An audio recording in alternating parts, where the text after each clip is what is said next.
안녕하세요.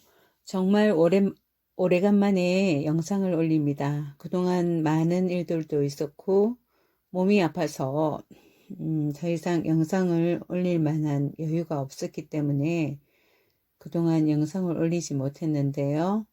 앞으로도 예전처럼 아주 자주는 올리지 못할 것 같습니다. 어떻게 보면 제가 영상을 올린 지 한 1년 정도가 넘었는데, 너무 노출도 안 되고 해서 실망도 했었고요. 하지만 제가 초심을 잠시 잃어버린 것 같습니다. 나 자신의 경제 공부를 위해서 이 영상을 만들기 시작했는데, 노출에 너무 신경을 쓰다 보니 제 자신이 실망도 되기도 하고, 제 자신의 독백처럼 들려서 한동안 실망한 것도 사실입니다. 하지만 다시 제 자신을 위해서 공부하는 자세로 한번 영상을 다시 올려보기로 했습니다. 오늘은 1000명의 부자들을 일일이 추적 조사한 최초의 백만장자 보고서라 할 수 있는 이웃집 백만장자라는 책을 읽고 리뷰해보는 시간을 한번 가져보겠습니다. 흔히 부자들이 시장에서 콩나물 살 때도 깎는다 라고 사람들이 하는 말은 있는 사람들이 더하다 하고 푸념을 하는 사람들을 볼 때가 있습니다. 과연 그런 것 같습니다. 부자들은 돈을 절대로 허투루 쓰는 법이 없기에 부자가 되는 것 같습니다. 먼저 이 책의 저자에 대해 잠시 소개해 보겠습니다. 작가이자 강연자이고 연구원이기도 한 스탠리 박사는 1973년 이후 지속적으로 부자들에 대해 연구해 왔습니다. 이 책은 베스트 오브 비즈니스의 미국 10대 경영서적에 선정된 책이기도 합니다. 또한 저자는 조지아 주립대학에서 마케팅 교수로 재직을 하기도 했고요.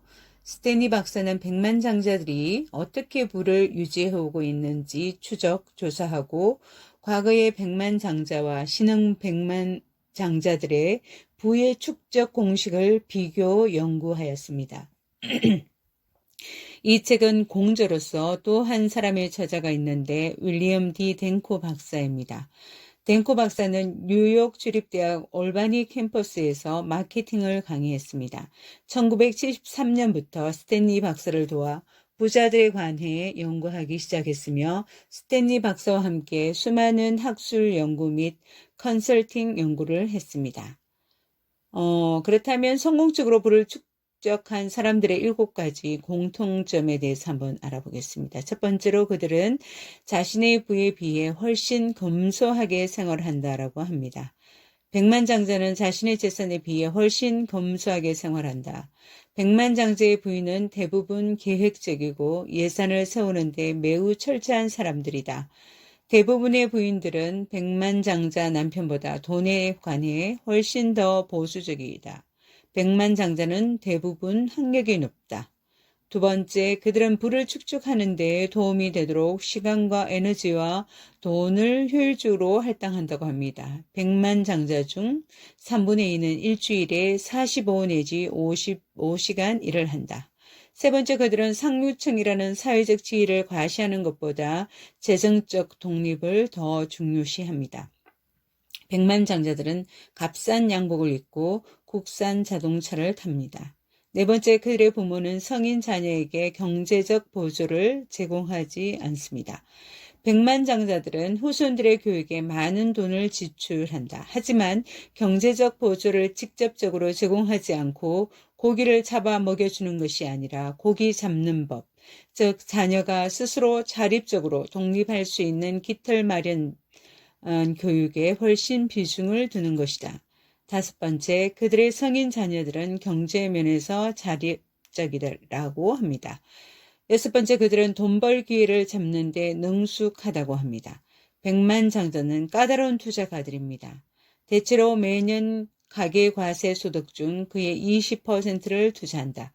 그들은 부의 20%가량을 공개 거래되는 주식이나 뮤추얼 펀드 같은 시장성 유가증권을 소유하고 있다.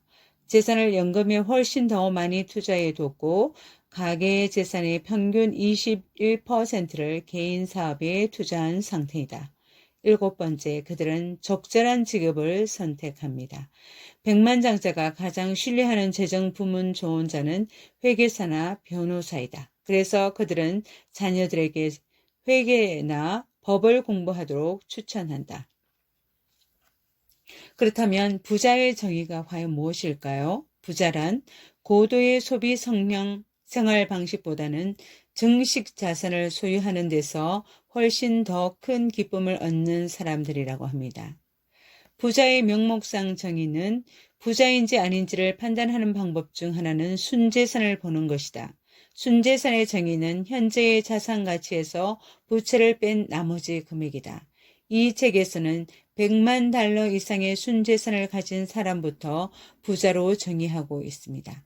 이 정의의 근거는 미국의 100만 장자 중 약 95%가 순재산을 100만 달러에서 1000만 달러 사이로 가지고 있기 때문입니다. 이 금액은 현 시점보다 처음 이 책이 출간될 당시로 참고하면 좋을 것 같습니다. 현 시점의 한국에서는 적어도 50억 이상이 되어야 부자라고 자부할 수 있기 때문입니다. 그렇다면 백만장자 비율이 가장 높은 종족은 어떤 종족일까요?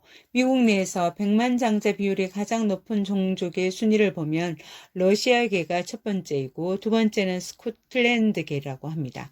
헝가리계가 그 뒤를 이어 세 번째 순위이고요. 미국 전체 인구 가운데 러시아계 가구는 고작 1.1%이지만 백만장자 비율은 6.4%가 된다고 합니다. 이 말은 러시아계 100가구 중 약 22가구가 순재산이 100만 달러 이상이 된다는 말입니다. 오늘은 1,000명의 백만장자를 추적조사한 보고서란 주제의 책 이웃집 백만장자를 읽고 리뷰해 보았습니다.